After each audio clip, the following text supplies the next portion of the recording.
Hey nerds, Farmer Jesse here. Welcome to Growers Daily, your daily dose of ecological farming insight. It is Wednesday, June the 3rd, 2026, and today we're getting down to business, literally talking how much marketing do farms really need, market research for farmers, and accounting and managing farm profits with our buddies Mikey and Kez of Five Tails Farm. So let's do it.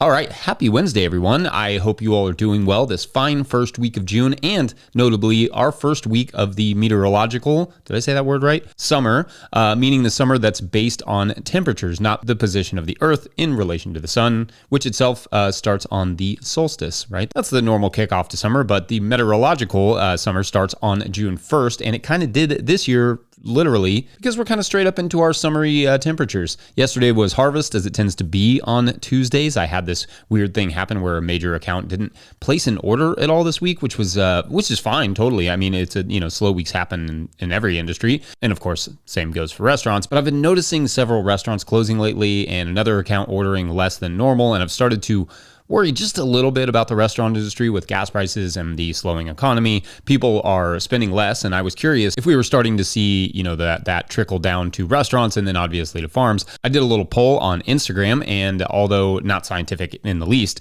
and Instagram didn't archive it for some reason, so I don't have the absolute final results, but at around 7:45 yesterday morning, it was close to 25% of respondents who had said their sales were below average from the year before. Now, 31% said their sales were about the same, 15% said their sales were actually above average, which is good, but a quarter of respondents saying sales were down seems, not great. So anyway, that's not at all definitive one way or the other. It's just something maybe to watch, and I'd be curious to hear what you all are seeing / hearing from growers about restaurants and or farmers market sales. Maybe there is no there, but hard to imagine with insurance and gas and groceries and all the things skyrocketing in price that there won't be some cost cutting in other areas like going to restaurants. Anyway, all the more reason to, if you plan to turn your joy of growing food into a business, to make sure to do it right. And that's kind of the theme of today's episode. So that's what we're going to do today, a little compilation episode from some of our business side segments. So I hope you all enjoy it. And without further ado, I don't know, it feels cliche to say that, but yeah, without further ado, let's join younger me and talk about how to make these farm things resilient in the face of an ever-changing economy, world, and soccer climate. Sorry, I couldn't make it through the whole episode without saying the word soccer. You know me. Enjoy. Diving right in, this question comes from Patreon member Mike at Think Little Farm. Mike writes, quote, Farmer Jesse, I know many of your videos touch on the topic of good marketing, specifically at markets, and understanding that starting a farm is, in fact, starting a new business.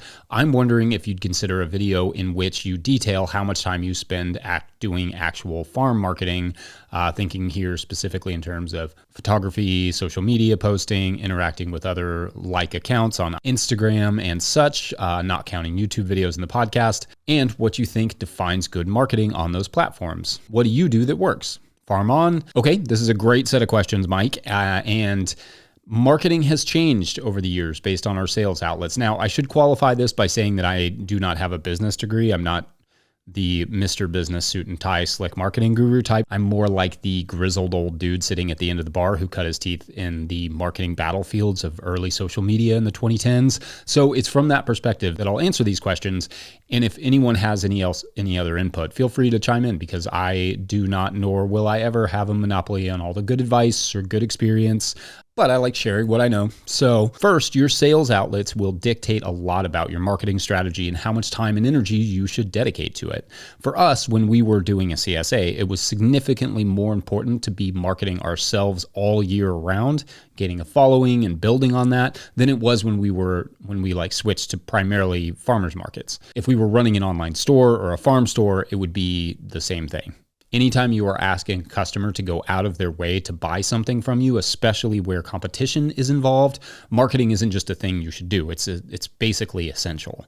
And it's in those situations where if you are not good at marketing, at taking photos and promoting yourself, you need to dedicate some energy to either learning the craft or having an employee do that task, or occasionally paying like a consultant or somebody to help you out. And in terms of how much time you're spending for that particular setup, to market yourself to like a CSA or whatever, you're talking 15 to 20 minutes every day, at least at least the equivalent of that, taking photos, posting to Instagram or Facebook, which have higher conversions generally than things like TikTok or X, but maybe that has changed or will change, and especially writing emails. Email lists are highly valuable still because they have an excellent conversion rate. People open their emails more than they read a Facebook post. Now, if you were doing something less reliant on a bulk number of customers going out of their way to purchase your product, such as going to farmers markets where you are selling and marketing simultaneously, your online marketing is less important than your in-person marketing, signage, presentation, personal connection, organic certification, etc. For retailers, building some consistent brand recognition is a good idea because if people come to their store to buy your product, the retailer will buy more from you. So focusing slightly more perhaps on the brand in your marketing than the farm or the story is likely to be more effective. Don't neglect the farm story. If every post is just a picture of a label, you're not going to get much, if any, interaction. But just make sure the brand is featured regularly. Remember, just to use this as an example, people do not generally just stop what they're doing to go buy a car because they saw an ad for one. What the advertisers want to do is to make sure you see that ad right around the time you do decide you need a car, so their brand is the first one you think of. Also, people need nudging, which is why repetition is key. A likely customer may not be in a physical or mental space to purchase a CSA when they see your ad for it the first time, but maybe by the third or fifth time, they're just coming off of a conversation with their partner about wanting to eat better, and boom, they sign up. Or maybe they are at the local grocery store and see your brand on the shelf. Oh, I love this farm. I follow them on Instagram. Boom, sale. Restaurants are somewhat different. They may like you to have social media presence, so they can tag you on their own media or maybe use pictures from your farm or whatever. Being online may even lead them to you. They may be able to see your photographs and want to support your farm, or see something specific that you're selling and think, oh, I need that artichoke or whatever it is you grow. If you're not a photographer, I recommend hiring one. We used to trade vegetables to a photographer for family and farm photos every summer, and that was a great deal for us. And those photos could be a full month or more of fodder, plus great stuff for more long-term uses like on a website. That said, cell phones are pretty good these days and can pretty much take the most perfect photograph without any adjusting or knowledge of lighting or any of that stuff. So anyway, fun question, Mike, and I will happily talk more about marketing in time, because I didn't even talk about hitting the ground or printing flyers or any of the other things that we've done to promote our CSA. So I may dedicate a whole segment to that soon, because I think marketing gets underappreciated, and I basically do it every day in one capacity or another. So let me know what additional thoughts or questions you all have.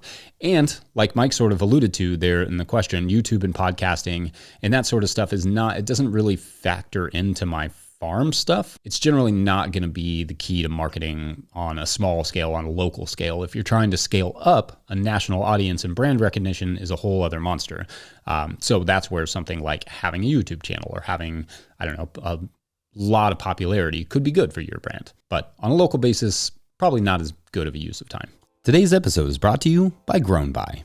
Grow smarter with Grown By, the farmer-owned cooperative. Grown By is the platform for online sales of everything: custom and traditional CSAs, halves of beef, flower bouquets, wholesale to restaurants, and now Grown By supports in-person sales too. Their new app, Grown By Register, you can supercharge your market and farm stand, finally bringing together your online and offline sales and customer data. Grown By is proud to make local food accessible by processing SNAP benefits online and in person right within the app. Grown By helps you put your best food forward. Schedule a demo at coop.grownby.com/no-till. That's coop.grownby.com/no-till. All right, back to the show. All right, I think sometimes people really, really want to believe that farming is not just any old business, but the reality is that farming in most ways is just any other business. And in the same way that most other businesses need to do a business plan before they start producing anything, so too should farmers. And in that business plan, market research must be included. So how, as a farmer and not as, say, a multinational corporation with a research team, do you conduct market research? Well, it is not as complicated as it sounds, and there are actually quite a few very straightforward strategies to accomplish this that don't cost much, if anything, save for a little bit of time. First, there are four main places that market farmers tend to sell their food: retailers, farmers markets, restaurants, and CSA style subscriptions. Then there are obviously a few other options like wholesalers, farm stores on the property, and so on. But pick a few of those that you are interested in and then kind of investigate those. For this example, we'll just say CSAs, retailers, and farmers markets. Next, you would take each one of those and investigate them individually. So for CSAs, how many exist in your chosen area? How do they distribute their produce? What do they offer? What is their main price point? Can you tell how many customers they supply? Is it a small, like 50 member or less CSA, or is it a 250 plus member CSA? Do they seem to sell out, or are they just scrapping for customers every season? Can you read any reviews? That will help as well to know what they do well, what they don't. Most CSAs will list their info on their site. During the winter is usually when they are pushing for new members. Check their social media and see how they advertise and how much they're advertising. That may give you some clues about how difficult it is to fill a CSA in that area. If they have a waiting list and have a big CSA, that could be a good sign. Or if there isn't a CSA in your area or only a couple small ones, and that's a style of production that you're interested in and can achieve, then that might be a good sign to pursue it. Don't feel weird about investigating this stuff. If I'm another CSA farm in a crowded market, I would appreciate that somebody looking into this would take the time to research my farm and the others, because maybe that market research encourages you to avoid starting yet another CSA to contend with because it's already a difficult enough market to sell in, and it would only dilute it more, hurting basically all the farms. Next, retailers. Retailers are nice because you can just more easily go visit small grocery stores and see the products on the shelf. Just go and look and see how much, if anything, is produced locally, what it is. You can even ask the store to speak to the produce buyer and see what they say, see what they're looking for. You may find a co-op to join or a small retailer interested in local produce that could serve as a great customer. Or you may just find that you're in a place of like Walmart's and no retail options whatsoever, and that would maybe answer that, or maybe point you in the direction of starting a little retail shop. I don't know. You'd have to do more market research for that, but it could also define what your business will be, this market research. Farmers markets can be great because you can visit farmers markets multiple times throughout the season, all days of the week that it's open, and take note not just of how many farms are like the one you envision, but what those farms sell specifically. Are they tomato heavy, or do they sell a lot of plant starts? Does anybody sell plant starts? Are they heavy on summer crops but low on things like lettuce during the summer? That could present an opportunity. Or is there a flower farmer? Is there anyone growing fruit? Maybe those are an option. The research in both the retail and the farmers market scenario is not just about seeing if local produce or flowers or whatever you want to grow is present, but what is missing within that niche. What niche, in other words, could be filled? Because sometimes there are numerous flower vendors at the market, but none supplying the local retailers, for instance, or there is no delivery flower CSA yet, or whatever. Now let's talk about restaurants, because these can be tricky in terms of just researching them. How many restaurants are in your area that would reasonably buy local products? Are they busy enough to sustain like a good, consistent production? Do they have items on their menu year round that you could supply? Something like, I don't know, for instance, like lettuce, carrots, maybe beets, herbs, that sort of stuff that's relatively easy to grow throughout all seasons, depending on where you are and what your setup is. You may have to look through their social media and see what they were selling in the fall or winter or whatever season you are not currently in where you are. It is also okay to go eat there at non-busy times and ask the managers or chefs if they buy local produce and what they buy, what they may be looking for, especially in terms of the relationship itself. Sometimes they will buy local produce for a while and then just stop because it's not consistent enough. That is worth knowing. One very underrated place to do market research is at farm conferences, talking to other farmers about the different opportunities in the area. You may meet someone, in fact, looking to purchase loads of X product, like co-ops or retailers or restaurants. I've met distributors and retailers and chefs and all sorts of people at farm conferences who are just there for that purpose, to kind of mingle, to meet people and network, to see if they can get more local produce. It's also, if you're at least cool about it, okay to just ask farmers at the farmers market if they have ever sold to X retailer or restaurant or whatever and what they think about it. They likely have some insight or know somebody that has sold to them, and they will be able to tell you. Now, I obviously recommend being upfront about research that you do directly with farmers. Like, I would say something to the effect of, we're working on starting a farm locally, but we are, not trying to step on any toes, just trying to see what niches we may be able to fill, or something to that effect. Being sneaky is not necessary and is definitely not going to win you any friends or favors. Most farmers are down to help and will be honest with you about certain market situations because, like it is with the CSA example, they'd probably rather have someone fill a niche than just produce what they're producing because it just makes it harder for everybody. In effect, market research does not have to be highly technical. It certainly can be, sure, but it can also just be pretty simple. Just, is there a market for what I want to produce and or what niches could be filled? If at the end of your initial research you don't see a path for any of the options you chose that makes financial sense, pick another one or two outlets and start over. Research does not inherently give you the results you want, but it can save you from not getting those same results after you grew the food, which is not great.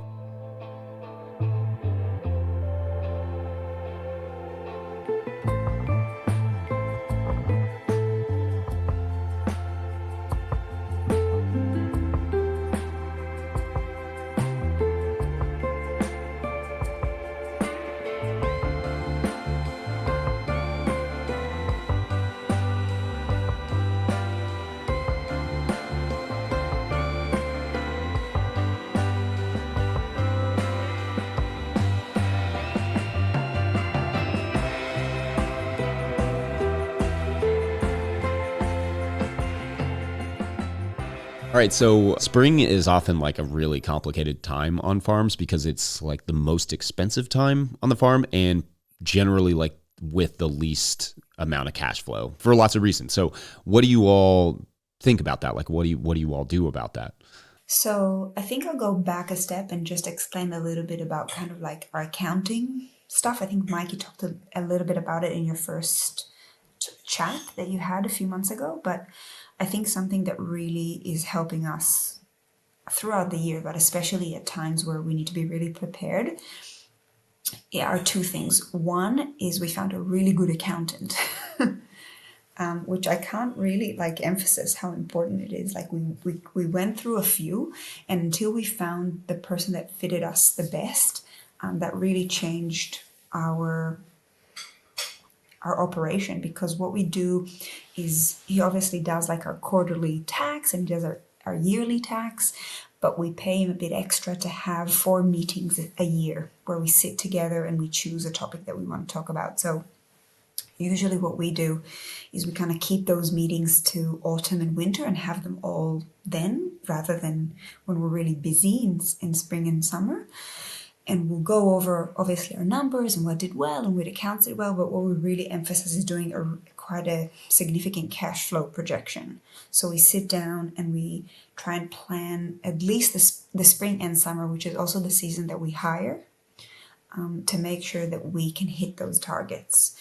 And we try and do quite a particular crop plan that fits with it. And then we were able to say, okay, we're estimating that we can make this much money a week for October, this much money a week for November, so on, and kind of copy our expenses from the previous year and try to update them for this year. And then I can say, oh, I can give a raise, I can hire this, this month is going to be really tight.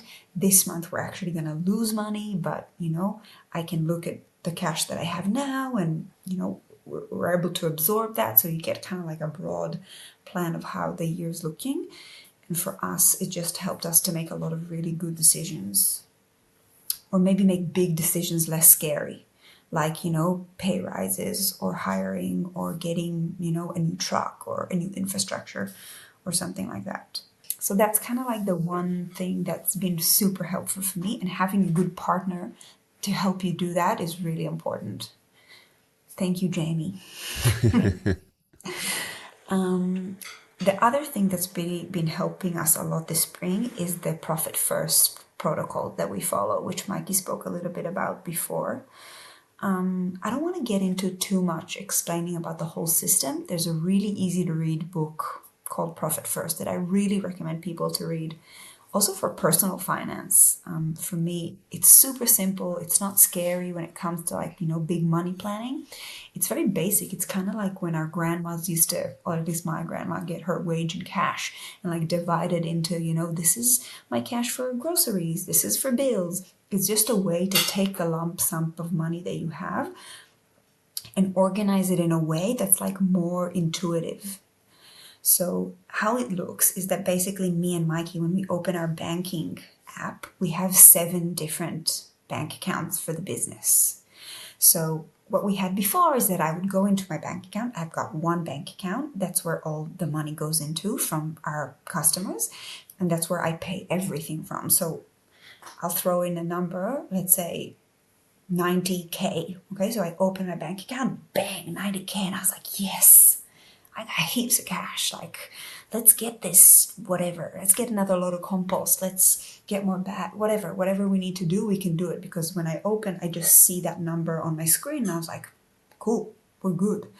But the truth is that that number has a lot of hidden things in it that have already been committed to. So like there's wages, there is tax, huge. There is workers' insurance. Like we have to have certain insurance for our employees. There's direct costs like my seed cost and my packaging cost and my label cost, things that I have to have in order to sell products.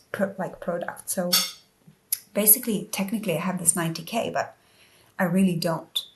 So what the Profit First helps us to do is to break down that lump sum into more realistic, how do I explain it? Categories. Thank you.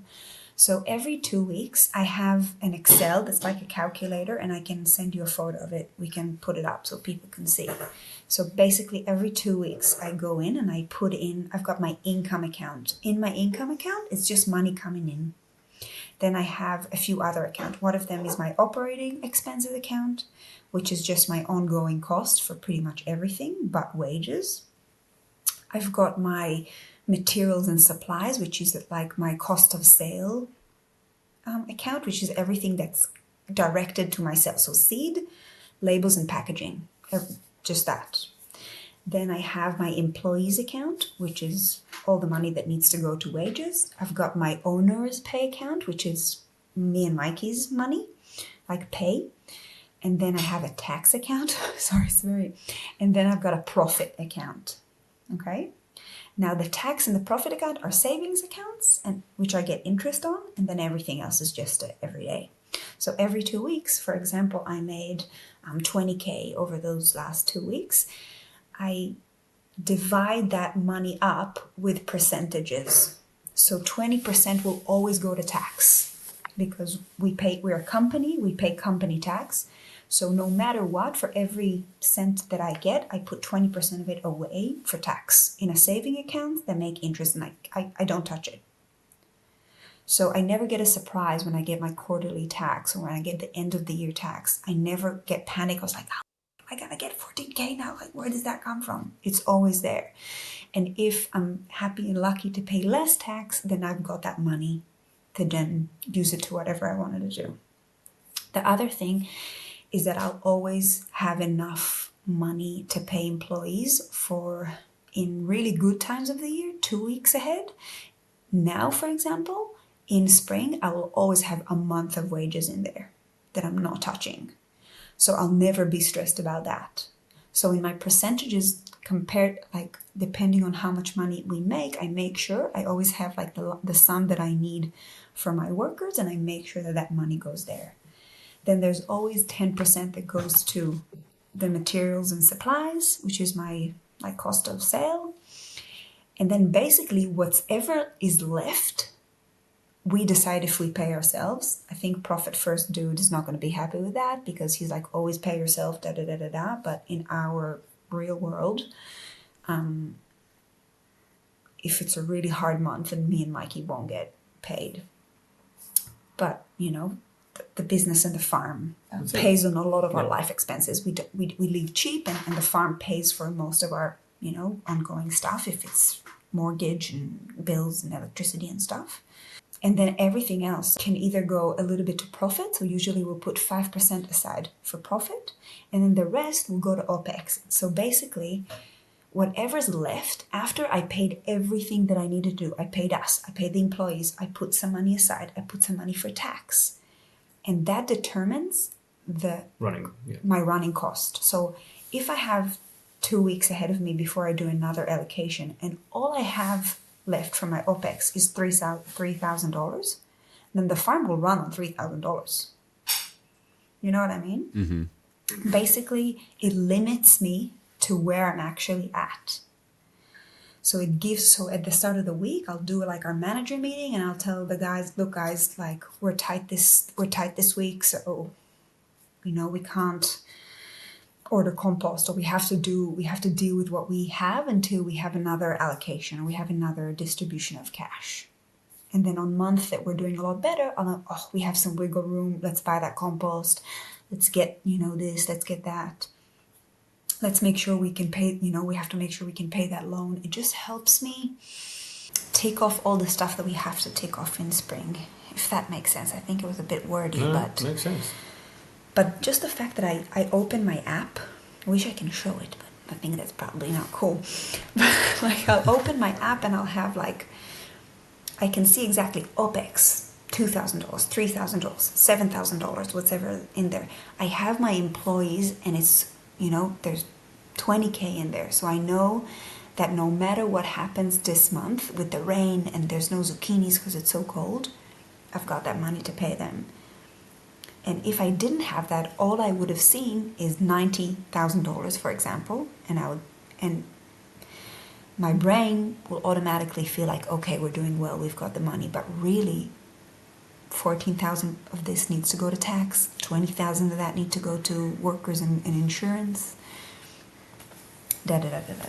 I love that. There's a few things that I think I want to emphasize there too that I think are really important. One is the savings account thing that you mentioned. The fact that I think this happens a lot when you get lump sums, like in the CSA, for instance, you're bringing in tens of thousands of dollars or whatever. And I love the checking account, the multiple checking. I've never thought of that, and I love that. But the thing about the savings account I think is really interesting is that oftentimes people just have those in regular savings accounts, and they're getting 15 cents, 20 cents a month or something, even with a lot of money in there. And they don't realize that is a waste of that money that almost all banks have. I don't know how things are in Australia, but we have accounts here in the US where you can basically put them in and you'll get 2 or 3% back. And so you end up with making 50 or, depending on how much money is in there, like $50 or $100 a month, on a big chunk of cash that, is not just an obnoxious line item that you have to put in. Suddenly it's like, it has some value and it's making, it's having some return. So I think that's an important thing. And also the month ahead on wages, that is something I did not think hard enough about when we started having employees, is having enough cash to cover them for an extended period of time. And that's when you, especially in the springtime, when you run into those issues of just okay, we're really low on money right now, but we have to pay this person. Getting that stress off your back so that it's just we know this person is covered for the next month. We're that, I think, is a huge goal going into the end of your season the year before, just to make sure that you're thinking about that for the next year if you're planning on hiring or if you already hire. So yeah, I think those were really good points. Yeah. All right. I hope you enjoyed that little compilation episode. It makes me, kind of miss Mikey and Kez. Haven't seen them in a while. Need to get back with them again soon and see how things went this past season. And now that it's winter down there in the down under. Anyway, that's it for this Wednesday. Don't forget, No Till Growers is a nonprofit 501c3, so donations are tax deductible and greatly appreciated. Please make sure to like and subscribe and or follow wherever you're getting this podcast. That is an easy way to help us out as well. Enormous thank you to all of our show sponsors. And if you'd ever like to sponsor the show, you can reach out to Farmer Michelle at notillgrowers.com. And big hint here, we often give a summer discount because summer, for whatever reason, is our slowest time for sponsors, while at the same time our biggest time for people watching and listening to the show. So I don't really know why it works that way, but it does. So if you've ever thought, man, I should sponsor the show because I really like it, and then it would get me in front of the people that I know would like my product, reach out to Michelle. And speaking of, big thank you to Michelle for all her work. Big thank you to the No Till Growers Board of Directors as well. Huge shouts to Willie Breeding for the theme music, Mike Hilbert for the production help and editing, and my wife Hannah for absolutely everything in the world. Also, shouts to Epidemic Sound for the background music that you can hear.